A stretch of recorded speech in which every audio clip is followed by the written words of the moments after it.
हाय, hello, नमस्कार. मी प्रीती. तुम्हा सर्वांचे पुन्हा एकदा मनापासून स्वागत करते आपल्या एका नवीन व्हिडिओमध्ये. व्हिडिओ आवडला तर लाईक करा, शेअर करा, चॅनलला सबस्क्राईब करा आणि बेल आयकॉन प्रेस करा. चला तर आता आपण व्हिडिओला सुरुवात करू.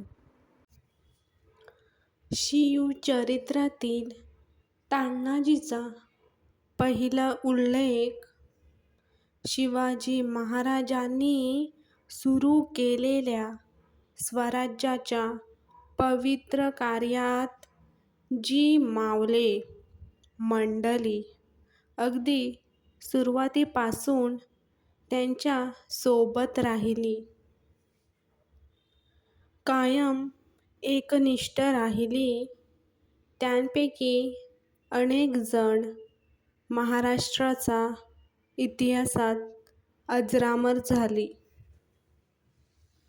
शिवचरित्रात त्यांचे स्थान ध्रुवताऱ्यासारखे चमकत राहिले. कान्होजी जेथे जेधेबाजी पासळकर, मुरारबाजी देशपांडे, बाजीप्रभू देशपांडे, सर्जेराव जेधे, जीवा महाले, कोंडाजी फर्जद, हिरोजी फर्जद, येसाजी कंक, मायनाक भंडारी, रामाजी पांगेरे अशा अनेक स्वतःच्या प्राणाची तमा न बाळगता शिवछत्रपतींच्या आज्ञेचे पालन करीत असामान्य कामगिरी करून दाखवली आणि त्यांनी खऱ्या अर्थाने इतिहास घडवला. सामान्यातल्या सामान्य माणसाने शिवकाळात असामान्य कामगिरी करून दाखवली. यामागचे त्यांचे प्रेरणास्थान होते शिवाजी महाराज.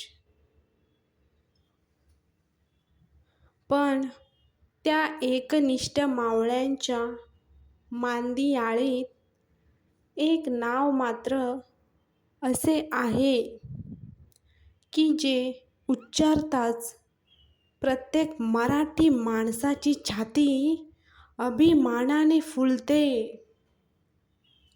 डोळ्यांसमोर स्वामीनिष्ठेचा, पराभवाचा, पराक्रमाचा, कर्तृत्वाचा मोठा डोंगर उभा राहतो आणि ते म्हणजे नरवीर तानाजी मालुसरे. नरवीर तानाजी मालुसरे शिवकाळातले एक भारदस्त व्यक्तिमत्व, ज्याच्या धाडसाला, शौर्याला आणि शिवप्रेमाला इतिहासात दुसरी तोड नाही असे हे व्यक्तिमत्व. शिवाजी महाराजांच्या इतर सरदार मुत्सद्दी मंडळीप्रमाणेच तानाजी मालुसरेचाही जन्म केव्हा व कोठे झाला हे समकालीन कागदपत्रांच्या अभावी आज सांगता येत नाही. तानाजीला एक भाऊ होता आणि त्याचे नाव सूर्याजी होते हे निश्चित. तानाजी हा सूर्याजीपेक्षा वयाने मोठा, किंबहुना मालुसरे कुटुंबातील कर्ता पुरुष होता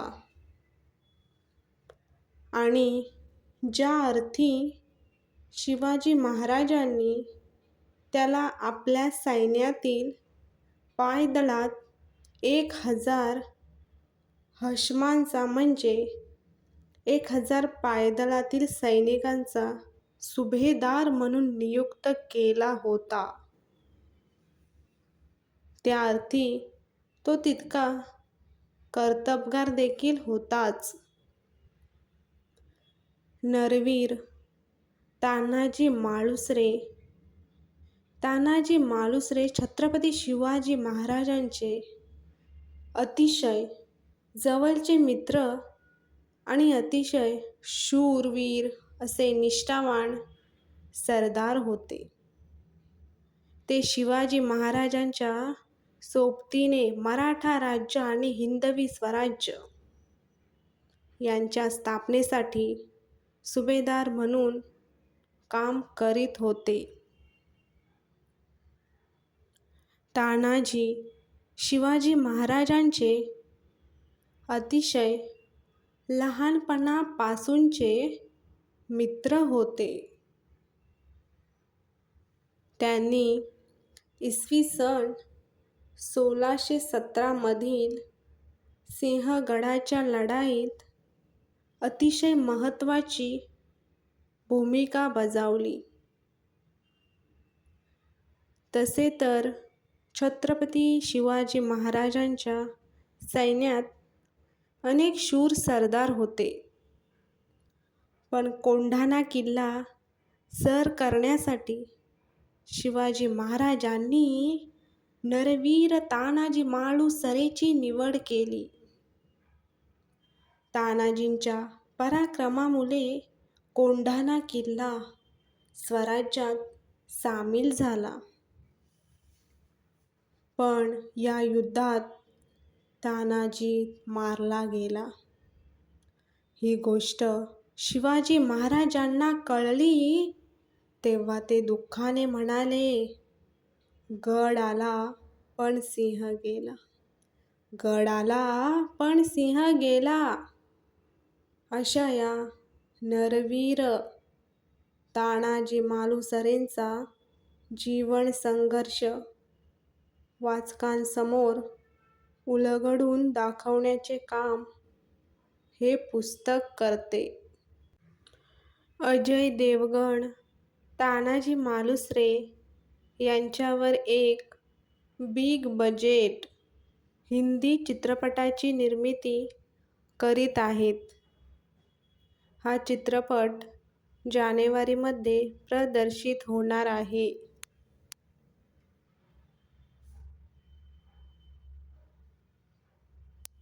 तानाजीला शिवबाराजांनी दिलेला दृष्टांत अत्यंत योग्य वाटला. तानाजीला तो पटला. त्यातून तानाजींनी खात्री झाली, शिवबाराजे जन्मताच हुशार आहेत.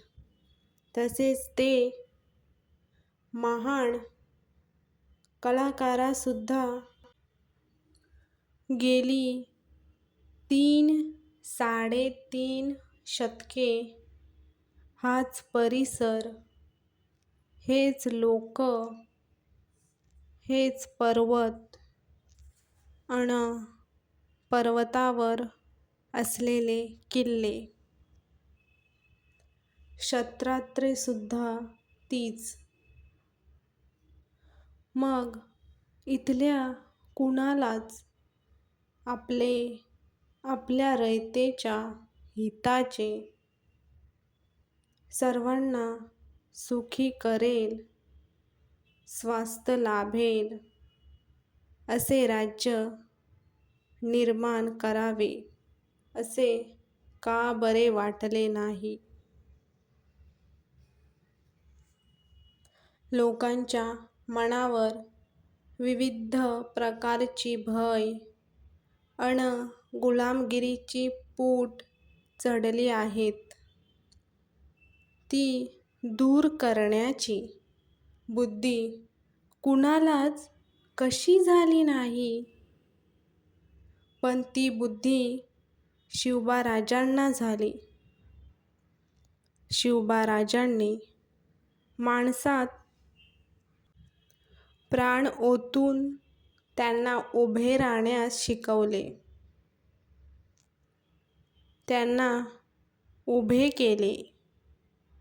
इथल्या पोरात अस्मिता, आत्मतेज निर्माण केले अन्यायाविरुद्ध पेटून उठण्याची प्रेरणा दिली. आता आपले स्वराज्य निश्चित आकार घेणार. धन्यवाद. जय शिवराय. कमेंटमध्ये जय शिवराय बोलायला विसरू नका. धन्यवाद.